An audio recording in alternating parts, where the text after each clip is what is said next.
ညီမလေးတယောက်ကနေပြီးတော့ကျမကိုပေါ့နော် comment လေးကနေပြီးတော့မေးထားတာလေးရှိပါတယ်အဲ့ဒါလေးကဘာလဲဆိုတော့သူလည်း channel ထောင်ချင်တယ်ပေါ့နော်အဲ့တော့ဘယ်လိုစပြီးတော့ channel တစ်ခုကိုထောင်ရမလဲအမရောဒီ channel ကိုဘယ်လိုလုပ်ထားတာလဲဆိုပြီးတော့မေးထားတာရှိနေပေါ့နော်အဲ့တော့ channel ထောင်နည်းလေးတွေကတော့ဒီအကောင့်ဖွင့်တာကတော့လွယ်လွယ်ကူကူပဲပေါ့နော် Gmail အကောင့်တစ်ခုရှိရမယ်ပေါ့နော်ဒီ YouTube channel ဖွင့်ဖို့အတွက်တည်သက်လုပ်ထားတဲ့ Gmail အကောင့်ဖြစ်ရမယ်ပေါ့နော်အဲ့ဒီ Gmail အကောင့်ဖွင့်တတ်ဘူးဆိုလို့ရှိရင်တော့အဲ့ဒီ Gmail အကောင့်ဖွင့်တဲ့နည်းတွေကို YouTube မှာပဲပေါ့နော်အများကြီးမျှဝေထားတာရှိပါတယ်အဲ့တော့ဒီမှာလေးကသိကျင်တယ်ဆိုလို့ရှိရင်ဒီ YouTube မှာသူများတွေမျှဝေထားတဲ့ Gmail အကောင့်ဖွင့်နည်းနဲ့ Gmail အကောင့်တစ်ခုရအောင်ဖွင့်လိုက်ပါGmail အကောင့်တစ်ခုရပြီဆိုလို့ရှိရင်ညီမလေးအနေနဲ့ YouTube channel ဖွင့်ဖို့အတွက်မခက်ခဲတော့ပါဘူးပေါ့နော်လွယ်လွယ်ကူကူပဲဖွင့်လို့ရပါတယ် channel လေးရပြီဆိုလို့ရှိရင်ညီမလေးအနေနဲ့အထက်က setting ချိန်တာတွေပါတယ်ဟိုကြတော့YouTuber တွေအများကြီးကနေပြီးတော့ဒီနီးလန်းတွေကိုပေါ့နော်အများကြီးတင်ထားပါတယ်တိတိကျကျစနစ်တကျနဲ့ YouTube channel လေးမှာဆိုရင်တင်ထားတာရှိပါတယ်အဲ့ဒါတွေကိုသွားရောက်ပြီးတော့ညီမလေးအနေနဲ့လေ့လာပြီးတော့ setting တွေဘယ်လိုချိန်လဲဆိုတာကိုလေ့လာနိုင်ပါတယ်ပေါ့နော်အဲ့တော့ Gmail ဖွင့်ပြီးတော့နောက်ပြီးတော့ channel တစ်ခုတည်ထောင်ပြီးတော့ channel ကိုစနစ်တကျ setting ချိန်နည်းတွေကိုအမတို့ဒီ YouTube မှာပဲ YouTuber ကြီးတွေကနေပြီးတော့တင်ထားတာတွေနောက် knowledge sharing လုပ်တဲ့လူတွေကတင်ထားတဲ့ဗီဒီယိုတွေနည်းပညာဆိုင်ရာအကြောင်းအရာတွေတင်ထားတဲ့ channel တွေမှာသွားပြီးတော့ညီမလေးအနေနဲ့ကြည့်ရှုပြီးလေ့လာပြီးတော့ account တစ်ခုကိုလွယ်လွယ်ကူကူပဲဖွင့်ပြီးတော့ setting ချိန်နိုင်ပါတယ်ပေါ့နော်အဲ့တော့အမအနေနဲ့ကကြတော့ဘယ်ကနေစပြောချင်လဲဆိုလို့ရှိရင် YouTube channel name ပေးတဲ့နေရာစပြီးတော့ပြောချင်တယ်ပေါ့နော်အဲ့တော့ညီမလေးက channel ခုစလုပ်ပြီဆိုလို့ရှိရင် channel name ပေးရတော့မယ်အဲ့တော့အဲ့ဒီ channel name ကိုဘယ်လိုပေးမှာလဲအဲ့ဒီ channel လေးကညီမလေးသွားမယ်အကြောင်းအရာတွေနဲ့ပတ်သက်နေတယ်အဲ့တော့ညီမလေးကဘယ်လို channel မျိုးကိုလုံးမှာလဲတချင်းတွေတင်ပါလားတရားဓမ္မတွေတင်ပါလားပေါ့နော်ဒါမှမဟုတ်ရင် music တွေတင်ပါလားအဲ့လိုဟာနဲ့ live မဲ့တဲ့ channel လေးကိုညီမလေးတွေနဲ့ရွေးဖို့လွယ် channel လေးရသွားပြီဟုတ်ပြီကဲညီမလေးကအဲ့ဒါဆိုလို့ရှိရင်ဘာအကြောင်းအရာကိုတင်ပါလဲအဲ့ဒီအကြောင်းအရာနဲ့ live မဲ့တဲ့ channel လေးညီမလေးတွေနဲ့ပေးတတ်ဖို့လွယ် channel လေးရသွားပြီဆိုရင်အထက်မှာရှိတဲ့ distraction တွေနောက် tab တွေ title တွေပေါ့နော်ဒါတွေကိုညီမလေးဆက်ပြီးတော့လေ့လာရမယ်လေ့လာပြီးတော့ညီမလေးအဲ့ဒါတွေကိုထည့်တဲ့အကြောင်းအရာတွေချိန်တဲ့ setting တွေကိုချိန်ရမယ်ချိန်ပြီးသွားလို့ရှိရင်ဒီမလေးအနေနဲ့ဘယ်အကြောင်းအရာတွေကိုသွားမှာလဲဘာတွေကိုလုပ်မှာလဲဘာတွေကိုတင်မှာလဲဆိုတော့ဒီမလေးအနေနဲ့ပန်းတိုင်းရှိကိုရှိရပါမယ်အဲ့တော့ကိုပြန်မေးကြည့်ပါငါကဘယ်လိုဗီဒီယိုအကြောင်းအရာတွေကိုလုပ်မယ်ဆိုလို့ရှိရင်မပင်မပန်းမဲနဲ့ရေရှည်လုပ်နိုင်မလဲ YouTube ဆိုတာရေရှည်ကြီးအမတို့လည်းအခုလုပ်လာတာတစ်လကျော်ပဲရှိသေးတယ်ဒါပေမဲ့အဝေးကြီးရှောက်ရအောင်ပဲဘယ်အချိန်မှထပြီးပေါက်ပြီးအောင်မြင်မလဲဆိုတာလည်းအမတို့မသိဘူးအဲ့တော့အမတို့ကတော့ကိုယ့်ဘက်ကစူးစမ်းနိုင်သမျှကိုတေချာလေးစူးစမ်းမှာပဲအဲ့တော့ညီမလေးအနေနဲ့လဲပေါ့နော်ကိုသွားမယ်လမ်းကိုမပင်မပန်းမဲ့နဲ့ကိုဝါသနာပါရဖြစ်တဲ့အရာလေးကိုတင်ရမယ်လုပ်ရမယ်ပေါ့နော်အဲ့လိုလဲလုပ်တင်တယ်ပေါ့ညီမလေးကတင်ကိုဝါသနာပါတဲ့အရာလေးကိုဖန်တီးခြင်းအပြင်အမတို့အနေနဲ့ YouTube လမ်းမှာရှောက်တဲ့ခါကျရင်မပင်မပန်းမဲ့နဲ့ကြာလေးရှောက်နိုင်မယ်ပေါ့နော်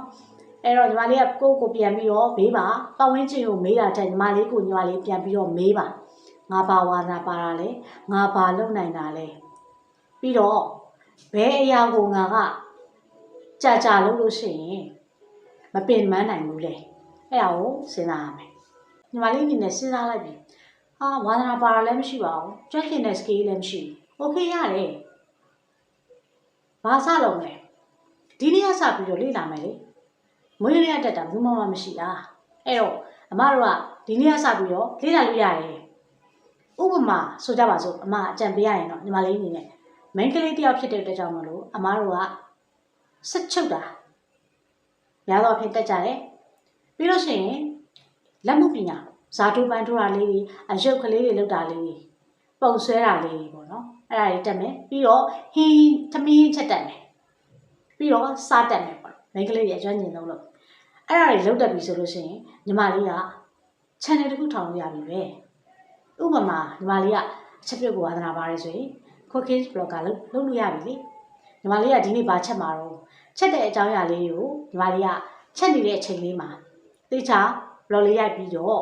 ညီမလေးကဗီဒီယိုလေးတစ်ခုဖန်တီးဖြည့်ညက်ကပ်ပြီးတော့ channel လုပ်လို့ရပြီပဲနောက်တစ်ခုအစားဝါဒနာပါတယ်ကိုသွားစားတဲ့ဆိုင်တွေကိုဆိုင်တွေမှာထိုင်ပြီးတော့ blog ရိုက်မယ်လေဒါဆိုလို့ရှိရင်လေဖြစ်တာပဲဟုတ်တယ်မလားဗီဒီယိုတစ်ခုဖတ်တီးလို့ရနေတာပဲဥပမာပေါ့စချုပ်ဝါဒနာပါတဲ့မိန်းကလေးဆိုရင်အမဒီလိုလေးအကြံပေးခြင်းတယ်ပေါ့နော်အဲ့တော့ကိုကစချုပ်ဝါဒနာပါတယ်โอเคတက်လည်းမတက်ဘူးဒီစကေးကိုအဲ့တော့ရတယ်ဒီနေ့ကစပြီးတော့အမတို့လေ့လာမယ်ဟုတ်တယ်မလားစချုပ်မှာအခြေခံအကြဆုံးအပိုင်းစက်ကြောင်းကိုဖြတ်အောင်နေတာမနှင်းတတ်ဘူးစူးစမ်းမယ်လေဟုတ်တယ်မလားစက်ကြောင်းကိုဘယ်လိုနင်းရလဲဆိုတာတချို့စက်ကြောင်းလေးတွေကဒီစက်ချုပ်စပြီးတင်တဲ့လူတွေဆိုလို့ရှိရင်ပေါ့နော်စက်ကြောင်းကိုဖြတ်အောင်နင်းရတယ်ပြီးလို့ရှိရင်အကွက်အဝိုက်ကလေးနင်းရတယ်ပြီးရင်ဆရာကြီးကအဝိုင်းလေးတွေနင်းခိုင်းတယ်အဲ့တော့အဲ့ဒါလေးတွေကိုတကယ်အခြေခံကြတင်နေတဲ့ YouTube တို့ Facebook တို့ TikTok တို့ရှိတယ်အဲ့ဒီရဲ့အကောင့်တွေကိုညီမလေးကရှာဖွေပြီးတော့ကိုကတကယ်ဝါသနာပါတဲ့အတွက်ကြောင့်မလို့လေ့လာမယ်โอเคစနေတက်သွားပြီသူတို့လုပ်တဲ့အတိုင်းကိုကလုပ်တက်သွားပြီနော်အဲ့ဒါဆိုအဲ့ဒါလေးကိုညီမတို့က record ဖမ်းထားရုံပဲညီမလေးက record ဖမ်းထားပြီးလို့ရှိရင်အဲ့ဒီရဲ့ record လေးကိုဖြည့်ညက်ကပ်လုပ်ပြီးတော့ edit လုပ်ပြီးတဲ့ခါကျတော့တင်လို့ရပြီအဲ့တော့အဲ့ဒါတရက်နော်ကဲနောက်ထပ်အခြေခံကြတဲ့စက်ချုပ်ပညာမှာအခြေခံကြတဲ့လုံကြီးချုပ်နည်းလေ့လာမယ်လေလုံကြီးချုပ်တဲ့အကြောင်းကိုထမိန်ချုပ်တဲ့အကြောင်းကို TikTok တို့ YouTube တို့ Facebook တို့မှာတင်ထားတဲ့လူတွေမှာအများကြီးအဲ့တော့အဲ့ဆရာတွေရဲ့နော်သူတို့တွေရဲ့ဗီဒီယိုတွေကိုသွားကြည့်ပြီးတော့ကိုက share ပြန်လို့ရတယ်လေ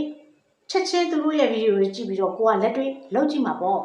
လုပ်ကြည့်မယ်ချုပ်ကြည့်ပြီး okay သွားပြီရပြီကဲအဲ့ဒါဆိုရင် share လုပ်မှာပေါ့တင်ပတ်လေဘယ်လောက်ရှိရဲ့မျိုးသမီးကဒေါင်းတစ်ခုရဲ့ကွာအဝေးပေါ့နော်စုံတော့ဒီထမိန်ချုပ်နီးမှာပေါ့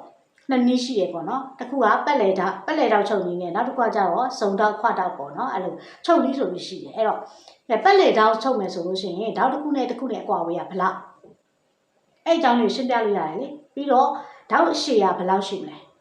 အဲ့ဒါလေးကို sharing ပေးလို့ရတယ်ပြီးတော့ချုပ်ပြလိုက်မှာပေါ့ချုပ်ပြပြီးတော့ဗီဒီယိုတစ်ခုဖန်တီးမှာပေါ့တင်ပတ်လေဘယ်လောက်ရှိရဲ့မျိုးသမီးကတင်တစ်ခုကြားအကွာဝေးဒေါင်းတစ်ခုကြားအကွာဝေးဘယ်လောက်ထားတင်လဲ20လေးတွေရှိရလေအဲ့ဒါအကြောင်းလေးကိုရှင်းပြမှာပေါ့ဟုတ်တယ်မလားအဲ့ဒါဆိုလို့ရှိရင်ညီမလေးက channel လေးထောင်ပြီးသားဖြစ်မယ်ပြီးတော့ညီမလေးဝါသနာပါတဲ့အလုပ်ကိုလည်းလုပ်ပြီးသားဖြစ်မှာပေါ့ပုံစဲဝါသနာပါတဲ့သူဆိုလည်းအဲ့လိုပဲပေါ့နော်ပုံလေးတွေဆွဲတာ tutorial လေးတွေလုပ်ပြီးတော့ရိုက်ပြီးတော့ live model လို့ရတာပဲနောက်တစ်ခုအကြံပေးချင်တာကတော့အစားအသောက်တွေစားတာဝါသနာပါတဲ့ညီမလေးအဲ့ဒါဆိုရင်ကိုသွားစားတဲ့ဆိုင်တွေကိုဘလို့ရိုက်ခဲ့မယ်လေရိုက်ပြီးတော့ဒီဆိုင်လေးကတော့ဘယ်နှလမ်းမှရှိတယ်ပေါ့နော်အဲ့ဒါလေးကအစားအသောက်လေးကဘလို့ကောင်းတယ်ဘလို့တက်ရက်တယ်ပေါ့နော်ဘလို့စားကောင်းတယ်ပေါ့အဲ့ဒီအကြောင်းအရာလေးကိုမျှဝေလို့ရတာပဲပေါ့နော်ဒါဆိုရင်လေညီမလေးထောင်မဲ့ channel အတွက်အများကြီးအထောက်အကူပြုတာပေါ့နော်အဲ့တော့အဓိကသိဖို့ကအမတို့ကဘာလဲဆိုတော့ကိုသွားခြင်းတဲ့လမ်းကိုတင်းကျပ်သိဖို့ပဲအဲ့ဒါကိုသိပြီဆိုလို့ရှိရင်စလုပ်လို့ရပြီ channel ထောင်တဲ့ပိုင်းကအဲ့လိုကြီးမခက်ဘူး channel account တစ်ခု email နဲ့ account တစ်ခုဖွင့်လိုက်မယ်ဖွင့်ပြီးတော့အထက်က setting လေးတွေနဲ့ပါချိန်လိုက်မယ်ဒါဆိုရင် YouTube channel account တစ်ခုရပြီအဲ့တော့အဲ့မှာဘာပါမလဲကဘာပါမယ်ပြီးတော့ profile ပါမယ်အဲ့ဒါလေးကိုမတို့ကဆွဲမယ်ရိုက်မယ်ပေါ့နော်ရိုက်ပြီးခါကျရင်အဲ့ဒါလေးကိုဖန်တီးပြီးတော့တင်မယ်ဒါပဲ channel တစ်ခုဖြစ်ပြီလေ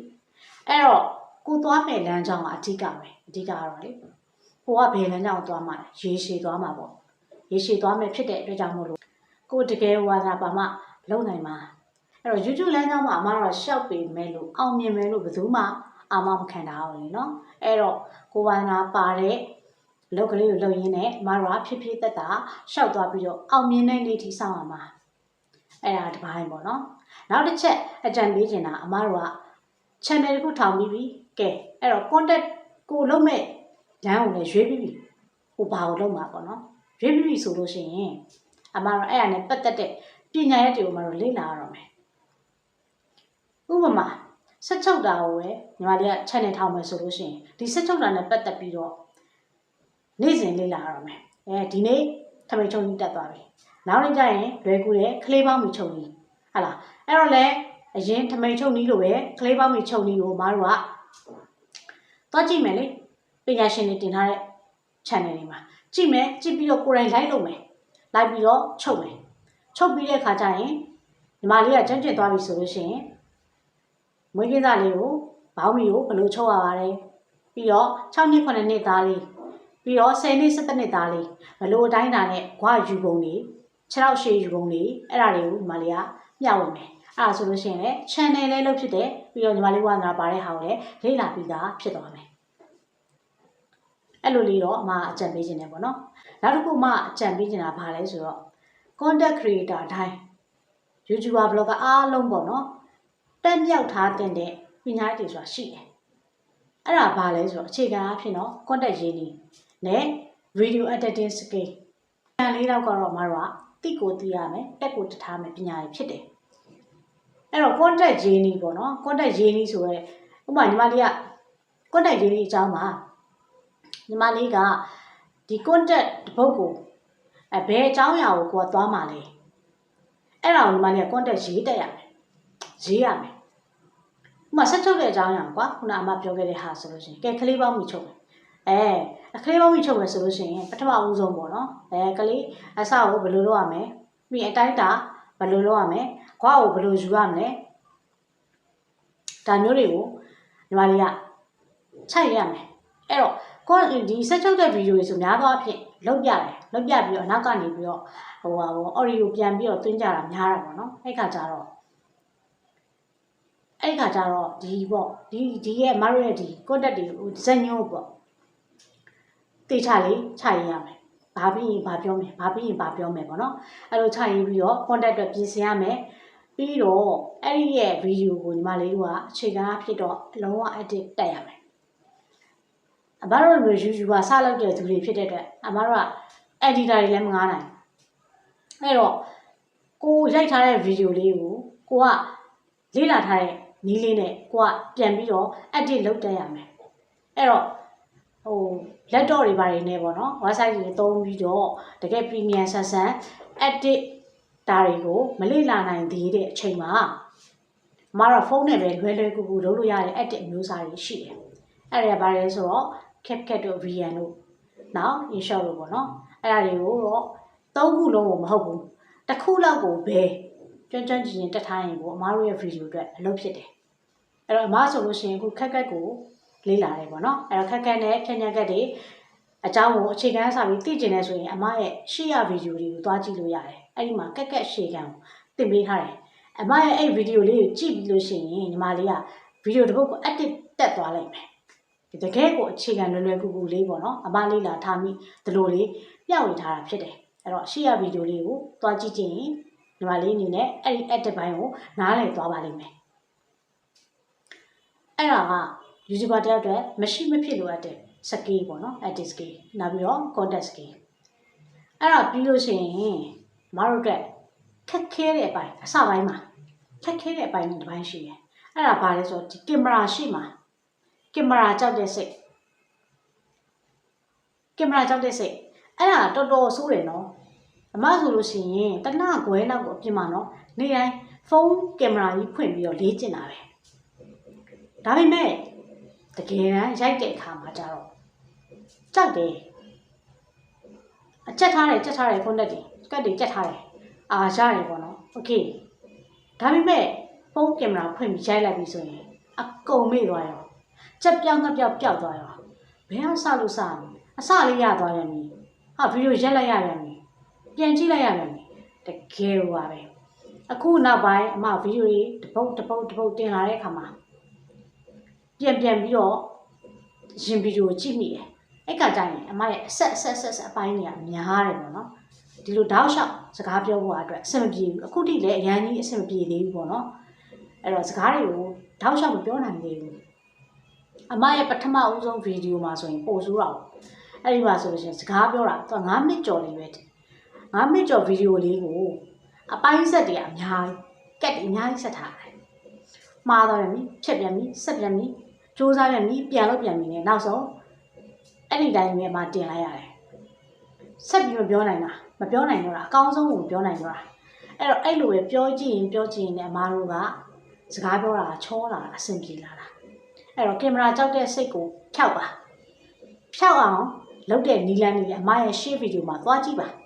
အဲ့ဒီမှာတင်ထားပေးပါတယ်ကင်မရာကိုမကြောက်အောင်ဘယ်လိုလေ့ကျင့်ရမလဲဆိုတဲ့အကြောင်းလေးပေါ့နော်ကင်မရာမကြောက်အောင်လေ့ကျင့်ပါ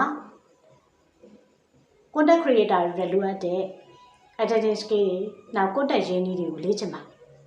ကိုယ့်ရဲ့သွားမဲ့လမ်းကြောင်းကိုရှာဖွေပါကိုဘာလို့လိုချင်တာလဲအကယ်၍ပေါ့နော်ဘာမှလည်းဝါသနာမပါဘူးဘာလို့အမှန်လည်းမသိဘူးဆိုလို့ရှိရင်သူများတင်ထားတဲ့ဗီဒီယိုလိုက်ကြည့်အဲ့တော့အဲ့တင်ထားတဲ့ဗီဒီယိုတွေမှာဘယ်အကြောင်းအရာကိုကိုယ်စိတ်ဝင်စားလိုက်လဲကြာကြာကြည့်လိုက်လေအဲ့ဒါကိုယ့်ရဲ့အဖြေပဲအမဆိုလို့ရှိရင်ဒီ channel ကိုဒီလမ်းကိုဘာကြောင့်ရွေးမိလဲဆိုတော့အမဟင်းချက်တာဆိုလဲအဲ့လောက်ကြီးပေါ့နော် professional မဆန်ဟိုဟင်းဒီဟင်းအဲ့လိုတွေရောတော့ပြီးတော့ဟိုပေါ့နော်ဟို process မချက်တတ်ဘူးပေါ့နော်ချက်ရင်ပြီးလာပဲအဲ့လိုချက်လိုက်တာချက်လိုက်တာပေါ့ရှေးရိုးအတိုင်းပဲပြီးတော့သူများတွေဆိုရင်တကယ်တော့အဲ့ဟွာတွေဆိုလို့ရှိရင်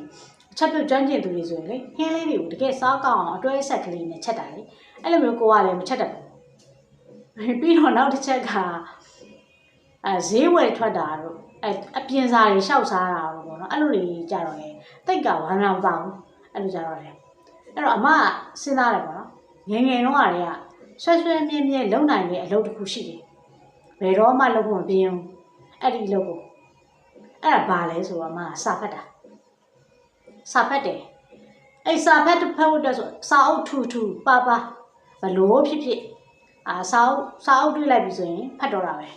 မပြင်းဘူးပြီးတော့ဗာအဲ့ပညာရဲ့တစ်ခုကိုလေ့လာဖို့အတွက်လည်းမပြင်းဘူးဘယ်လိုစလုပ်ရတာလဲဆိုတာလေလေ့လာဖို့ပေါ့နော်ဒီပညာရဲ့ကိုစလုပ်ဖို့အတွက်လေ့လာဖို့အတွက်လည်းမပြင်းဘူးအဲ့တော့ဘာကိုရွေးချယ်လဲဆိုတော့ content creator တွေအတွက် motivation ပေးမယ်အဲ့တော့ content creator လောက်တာကိုလည်းကိုကဝမ်းသာပါတယ်လေပြီးတော့အဲ့လမ်းကြောင်းကိုကိုကသွားလို့ရှင်လေကိုကမှတ်တမ်းတစ်ခုအနေနဲ့ကိုကခြံခဲ့ခြင်းတယ်အဲ့တော့motivation ပိုင်းကိုရွေးတယ် motivation နောက်မှာဒီ focus နောက်ဆိုရင်တော့ my video တွေဒီဘဝနဲ့ပတ်သက်တဲ့ဒီ focus ဖြတ်ပြီးတော့လေ့လာနေပြီးအများကြီးပေါ့နော်စူးစမ်းနည်းတွေကိုတင်မှာပေါ့လောလောဆယ်တော့ content creator တွေပဲဥတည်ပြီးတော့ content creator တွေမှာတက်ထိုက်တဲ့စိတ်နေစိတ်ဓာတ်တွေပေါ့နော်ပြီးတော့အချိန်ကို manage လုပ်တဲ့ဟာတွေအဲ့ဒါတွေပဲအဓိကထားပြီးတော့တင်နေပါသေးတယ်ပေါ့နော်အဲ့တော့ဖြစ်ချင်းတော့အဲ့ဒီရဲ့ဒီဘဝနဲ့ပတ်သက်ပြီးတော့ focus ဖြတ်ပြီးတော့လေ့ကျင့်ရမယ့်အကြောင်းတွေအကြတွေစူးစမ်းရမယ့်အကြောင်းအရာတွေမှဆက်လက်ပြီးတော့တင်ပေးသွားမယ်ပေါ့နော်ဒေါ်လောဆယ်ကတော့ content creator တွေပဲအဓိကထားတယ်ပေါ့နော်အမ channel လေးအဲ့ဒါကြောင့်မို့စာဖတ်တာ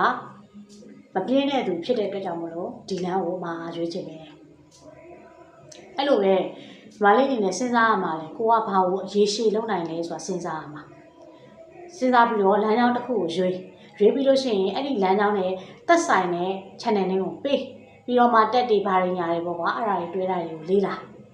အဲ့ဒါဆိုလို့ရှိရင်ညီမလေးကပြီးတော့အရေးကြီးအချက်ရှိသေးတယ်အဲ့ဒါဘာလဲဆိုတော့ဗီဒီယိုတွေကိုမတို့က channel တစ်ခုထောင်ပြီးသွားရင်ဗီဒီယိုတွေပုံမှန်တင်ဆက်နိုင်အောင်ပုံမှန်လုပ်နိုင်အောင်ညီမလေးအနေနဲ့စူးစမ်းရမှာဗီဒီယိုတွေကိုပုံမှန်လုပ်နိုင်မှလည်းအမားတို့က YouTube အသိမှတ်ပြုတာကိုခံရမယ်ပေါ့နော်။နောက်ဆိုလို့ရှိရင် subscriber 1000နဲ့ watch hour လေးအောင်ပြည့်ရဲ့ခါကြလို့ရှိရင်တော့အမားတို့က monetization ကိုမှန်းလို့ရပြီပေါ့နော်။အခုလောလောဆယ်မှာတော့အမားတို့ကစူးစမ်းဆဲကာလဖြစ်တယ်။ဒါကြောင့်မို့လို့ကိုအာယုံစိုက်တင်တာကိုပဲစိုက်ပြီးတော့စူးစမ်းသွားရမယ်ပေါ့နော်။အဲ့တော့ညီမလေးရဲ့ mail ကိုပြန်ပြီးတော့ချုပ်ပြီးတော့ဖြေရမယ်ဆိုလို့ရှိရင်တော့ channel တစ်ခုစတင်ဖို့ရအတွက်က email တစ်ခုလိုရတယ်။အဲ့ဒီ email နဲ့ပဲလွယ်ကူအကောင့်ဖွင့်နိုင်ပါတယ်။ပြီးတော့ setting ချိန်ကြီးတွေ email လုပ်နည်းတွေဖွင့်နည်းတွေမသိဘူးဆိုလို့ရှိရင်ဒီ YouTube မှာပဲအများကြီးတင်ထားတာရှိပါတယ်။အဲ့ဒါတွေသွားပြီးတော့လေ့လာနိုင်ပါတယ်ပေါ့နော်။အဲ့တော့အပိုင်းကိုစပြီးတော့ဘယ်ကနေပြောလဲဆိုလို့ရှိရင်က channel နဲ့စပြီးတော့ content creator တွေကမှထားရမယ့်သဘောထားတွေကိုခြုံငုံပြီးတော့ပြောသွားပါတယ်။ဒါကြောင့်မလို့ညီမလေးအနေနဲ့ဒီဗီဒီယိုလေးကအကျိုးရှိပါလိမ့်မယ်လို့အနေနဲ့မျှော်လင့်ပါတယ်။အဲ့တော့ fighting ပါလို့လည်းပြောချင်ပါတယ်။ channel တစ်ခုတည်ထောင်ပြီးတော့အတူတူပေါ့နော်အောင်မြင်တဲ့ YouTube လမ်းကြောင်းပေါ်မှာအောင်မြင်တဲ့ YouTuber တွေအတွက်အဖြစ်ရက်တည်ကြပါစို့လို့ပြောကြရင်လည်းဒီဗီဒီယိုလေးကိုဒီမှာပဲဆုံးသက်ပါတယ်။ကျမရဲ့ channel လေးကို subscribe မလုပ်ရသေးဘူးဆိုလို့ရှိရင် subscribe လုပ်ပြီးတော့ကြပါအောင်။ပြီးတော့ like comment လေးတွေပေးပြီးတော့ share လေးကိုလည်းနှိပ်သွားပေးကြအောင်လို့တောင်းဆိုချင်ပါတယ်ရှင်။အဲ့တော့ ဒီနေ့ဗီဒီယိုလေးကတော့ဒီလောက်ပါပဲနောက်ထပ်ဗီဒီယိုမှာပြန်လည်ပြီးတော့ဆုံတွေ့ကြပါစို့အားလုံးကိုကျေးဇူးတင်ပါတယ်